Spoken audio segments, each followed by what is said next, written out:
Commander at the moment, Chief Coroner Anna Tutton, and Her Worship the Mayor Tori Whānau. Police are going to read a statement. It'll be followed by a statement by the Chief Coroner, and then we'll take questions following that. Police want to first acknowledge the heroic efforts of FENZ last night in attending this blaze. A tragic event, and we are thankful for the support to our community by the FENZ staff. We understand this is a traumatic time for many whānau and for many people in our community.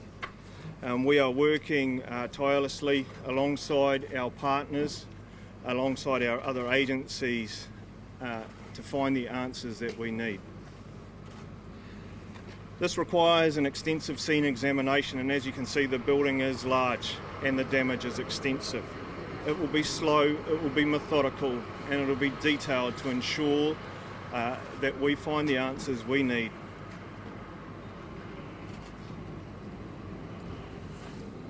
We anticipate police will enter the building after a handover with FENZ at some stage tomorrow, mid-morning to midday. There are a number of health and safety factors that we need to mitigate before we place our staff inside that building. However, once inside, we will work as quickly as we can to achieve an outcome for this. We know that there are a huge number of questions that people will have. Right now, we don't have the answer to all of those questions, but we will keep you informed. What we would ask is that we don't speculate until we know the facts. And until we know the facts, that requires that scene examination. At this stage, the fire is unexplained, and police have brought in specialist investigators, investigative teams from around the country to support the Wellington District and the Wellington City to resolve this. Until then, police will maintain scene guards on site here, and tonight FENZ will remain with us.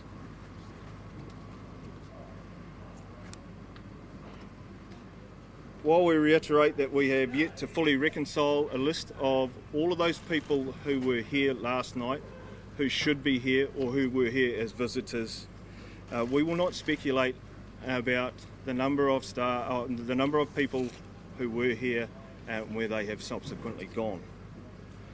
We urge anyone, family, friends or concerned people, if you have information that will support the reconciliation of the list of people who were here, to please phone the Police 105 non-emergency number and use Operation Rose as your code word to support the reconciliation. Thank you. I'll hand to the Chief Coroner. Thank you. Kia ora. I want to start by offering my sincere condolences to the families and friends of the victims of this fire. I appreciate that this is an unimaginably terrible time for those who've lost someone they love. It's been reported to the coroner that deaths have occurred as a result of the fire. Legally, the bodies of the victims of this tragedy are in the custody of the coroner, but as you've heard, it hasn't been possible yet for them to be recovered from the scene. Once recovery of the victims is possible, they'll be treated with dignity and respect, and where known, specific cultural needs will be met to the greatest extent possible. The victims who've died will be transported to the mortuary and kept there safely until they're able to be reunited with their families. Coroners have a specific role under the law. That includes making decisions about post-mortem examinations and, with the assistance of police and other specialists, determining the identity of the victims.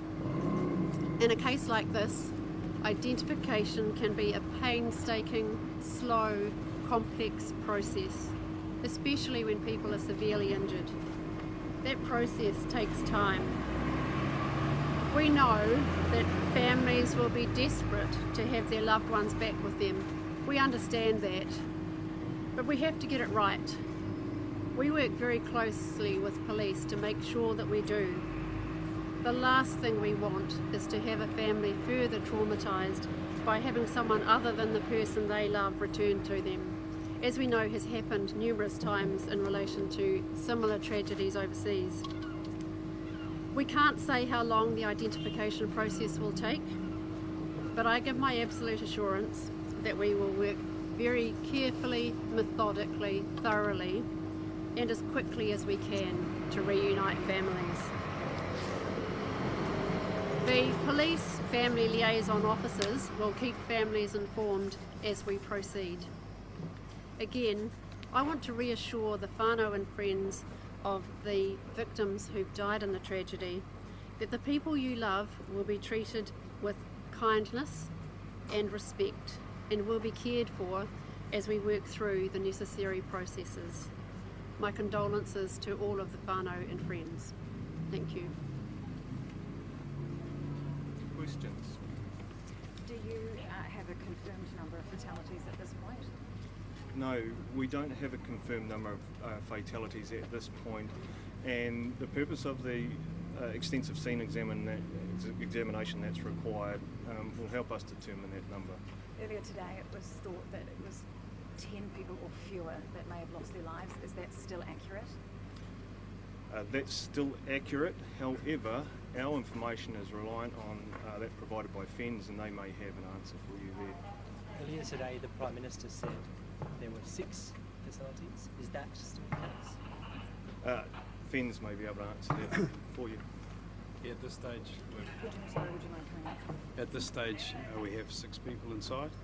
There is extensive damage within the building, and we have been unable to search all areas. There's a significant amount of debris from the roof collapse, but at this stage we've located 6 people. Is there any suspected human remains that have been identified that have not yet been confirmed to be a deceased person? At this stage we've located 6 people, and so we've treated them with respect and ensured that the evidence and the scene around them is made safe. But there has been some instability in the roof structure, and we've had our urban search and rescue technicians supporting our frontline firefighters to ensure that when we have people inside that building that it is a safe place for them to be. Do you confirm that all of those fatalities were from fire-related burn and smoke injuries? Yeah. Because there was some speculation that there may have been people that jumped from the building that were injured, potentially killed.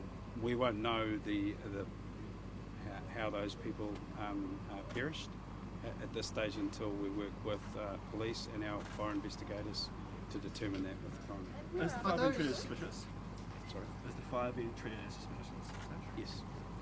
Are those 6 confirmed fatalities included or on top of the less than 10 people who are unaccounted for? At this stage, that's just the 6 that I'm able to share with I you. think the confusion is, so there were 6 fatalities, and then the number was 11 people unaccounted for, Are but those then 6 10 or fewer in the fire. So is the 6 part of the 11, or I guess how many? At the moment, I'm working on the 6, and police are working with their teams to determine. Do you have a number of people who are unaccounted for at this point that are thought to have been inside the building at the time of the fire? That's the role for police and a reconciliation process, and that is going to take some time to reconcile who was there. Apologies. To reconcile who was there last night. So we can't confirm that until that process has been done. Hence the importance of any friends, family, whānau who are concerned. Please contact the Police 10-5 Operation Rose number. Fire have just confirmed that the fire is treated as suspicious. Have police been interviewing any suspects today? The fire, the cause of the fire won't be known until such time as a thorough scene examination is done. From a police perspective, we don't know what has caused the fire, hence the reason for the examination that's required now. But you don't believe it's been deliberately lit? Police don't believe it's been deliberately lit. Police require the examination before we can make any comment about the cause of the fire. A resident at the accommodation has told us that there were not one but two fires. That there was a fire at 10:30 that started on a couch. People left the building after an alarm, went back inside, and then there was a subsequent fire. Can you confirm that there was more than one? That's part of the investigation process, and I can't confirm that until the examination, the investigation has been complete and gives us a clearer direction. As you can imagine, this is the early stages, and our priority has been to identify those people who were here last night and to locate them. So did any alarms go off at all? I'd have to refer that to FENS. Are you able to answer this? So what was the question? Did any alarms go off at all? So we're checking that now. We've been checking that to ensure the sequence of events with our own alarm monitoring companies. So yeah, that's at this stage I can't answer any further than that. We're just working through that. You can't confirm if any alarms went off at this stage? So we're working through that with our fire communication centre. What about the stairwells? Were the exit routes all clear for people to get out of the building? I can't answer that. And are you able to say where the bodies that you found are? I can't answer that. No. Can you just give us a description on the structural damage that the fire has caused so far? Well, there is a roof collapse in the top floor. So that's where there's a significant amount of debris and structural members that have come down. And what about the stage of the building? What can you tell us about what that's like at the moment? Inside in that top floor, there's a lot of destruction. Last question. For police, can I ask how many people are working on that reconciliation effort from the register to how many people you know the whereabouts for? Because that's obviously the missing gap that will be worrying a lot of families at the moment. Yeah, absolutely. So, as of today, we have 6 staff working on the reconciliation, and that team will grow as more staff arrive in to support this operation. Can you just tell Thank- us one last question? thank you. The people that were living there, where are Thank they you. tonight? And are they, maybe that's something you could help us with. I can answer the Tori? last question. Yeah, if How that's many people okay. have been displaced? Yeah, of course. So approximately 50 people had been displaced by the fire, and they were all safely sent to an emergency centre in this suburb. Almost 20 have been put into new accommodation, and thank you to MSD and other social services, they're being given access to things like blankets, food, showers, and made comfortable. We've also released a Mayoral Relief Fund. Council's put in $50,000, and we're also asking the general public if they'd like to contribute. And this just ensures that those, the families of those who have lost people in this fire and who have been displaced have the support that they need moving forward. Thank you.